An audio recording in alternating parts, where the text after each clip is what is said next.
Penang hill এমন একটা জায়গা যারা মালয়েশিয়া ঘুরতে যায় তারা যদি একবার না যায় তাহলে তাদের সম্পূর্ণ পয়সাটাই কিন্তু জলে পড়ে যাবে। মালয়েশিয়ার ঘুরতে যাওয়ার জায়গাগুলোর মধ্যে পেনাং তো খুবই সুন্দর, কিন্তু পার্টিকুলারলি পেনাং হিলে আপনাদের যেতেই হবে। যদি পাহাড় পছন্দ করে থাকেন তাহলে এটা হতে পারে আপনাদের পছন্দের এক নাম্বার একটি ডেস্টিনেশন। আকাশের মাঝে হারিয়ে যাওয়া, মেঘের মধ্যে ডুবে ডুবে কফি খাওয়া, সব কিছুই পেয়ে যাবেন এই পেনাং হিলে। যাই হোক, পেনাং হিলে যাওয়ার কিন্তু বেস্ট টাইম হচ্ছে ভোর 7টা থেকে সকাল 9টা পর্যন্ত। সো আমরা 7:30টার দিকে রওনা দিয়ে দিই। চলে আসলো আমাদের বোল্ট, আমরা উঠে যাই বোল্টে। পেনাং শহরটাই খুবই কিউট একটা শহর, বাট আমরা যেখানে হোটেল নিয়েছিলাম সেখান থেকে গাড়িতে করে আসতে মাত্র 15 মিনিটের মতো সময় লেগেছিল। পেনাং হিলে দেরিতে গেলে যেটা মেইন প্রবলেম হয় যে অনেক বড় একটা কিউতে আপনাদের দাঁড়িয়ে থাকতে হবে ফানিকুলার ট্রেনে ওঠার জন্য। আল্লাহ রহমতে আমাদের সেই লাইনেই দাঁড়াতে হয়নি টাইমিংয়ের জন্য। এখানে যে সিরিয়ালটা দেখছেন এটা জাস্ট 5 মিনিটের জন্য আমরা দাঁড়িয়েছিলাম, কিন্তু মানুষ এখানে 1.5-2 ঘন্টাও দাঁড়িয়ে থাকে এই ট্রেনটাতে ওঠার জন্য। তো পেনাং হিলে ওঠার দুইটা ওয়ে আছে। আপনি হচ্ছে এই ট্রেনে করে উঠতে পারেন, যেটাতে আপনার মাত্র 3-4 মিনিট 5 মিনিট টাইম লাগবে। আদারওয়াইজ আপনার ট্রেক করে 3.5 ঘন্টা ধরে উঠতে পারেন। যাই হোক, আমরা অবশ্যই এই ট্রেনটাতেই উঠবো, সবাই এটাতেই উঠে যারা ট্রেকিং না করে। অ্যান্ড এই রাইডটা না খুবই ইন্টারেস্টিং একটা রাইড। অ্যাটলিস্ট আমার জন্য তো ফর দ্য ফার্স্ট টাইম এরকম খাড়া পাহাড়ে একটা ট্রেনের মাধ্যমে ওঠা, ইট ওয়াজ অ্যামেজিং। আমার খুবই ভালো লেগেছে। এমনিও তো আমি পাহাড় প্রেমী, পাহাড় দেখলে আমার মাথাটা নষ্ট হয়ে যায়, বাট এত সুন্দর একটা রাইড দিব এটা আসলে আমি কখনো কল্পনাও ভাবিনি। এই রাইডে উঠতে কত টাকা লেগেছিল এটা না আমি কমেন্টে দিয়ে দিব, কারণ এখন আমার এক্স্যাক্টলি মনে নাই। সো আপনার কমেন্টটা একটু চেক করে নিন। সো 5 মিনিটের মধ্যে কিন্তু আমরা আমাদের ডেস্টিনেশনে পৌঁছে গেলাম।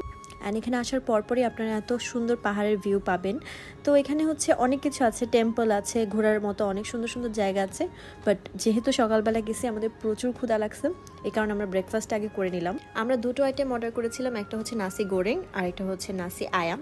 নাসি মানে তো হচ্ছে রাইস, এটা তো জানি। তো আয়াম মানে চিকেন, সো এটা নাসি আয়ামই হবে।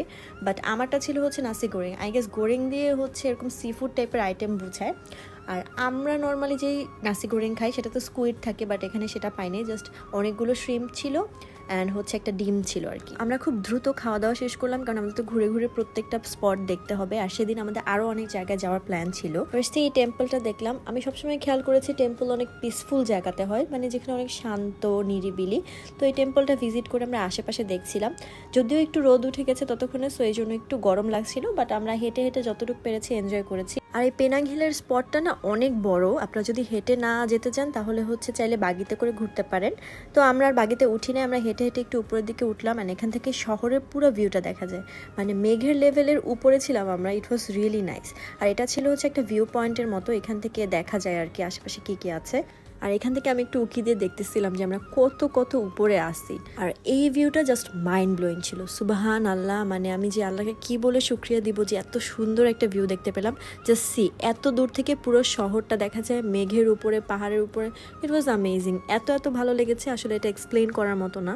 আর এখানে একটা গানের শুটিং হচ্ছিল, ওটাও আমরা একটু দাঁড়িয়ে দাঁড়িয়ে এনজয় করলাম।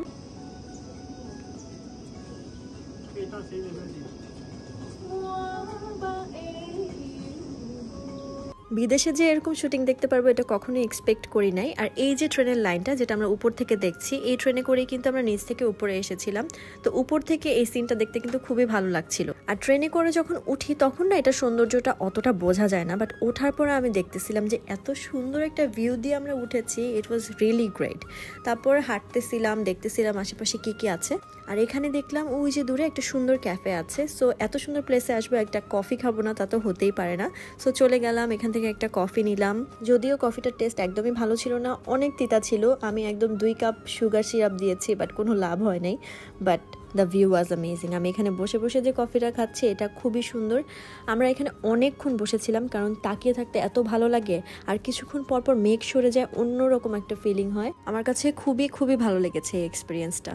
ওভারঅল এখানে আমরা 1.5-2 ঘন্টার মতো ছিলাম, অনেক সুন্দর টাইম স্পেন্ড করেছি। সকালের টাইমটা খুবই ভালো মতো ইউটিলাইজ হবে আপনারা যদি ফার্স্ট দিনে এসে এই পেনাং হিলটা ঘুরতে যেতে পারেন। আর সারাদিনে কিন্তু আরও অনেক অ্যাক্টিভিটিস করা যায়, কারণ পেনাংয়ে ঘোরার জায়গার কোনো অভাব নাই।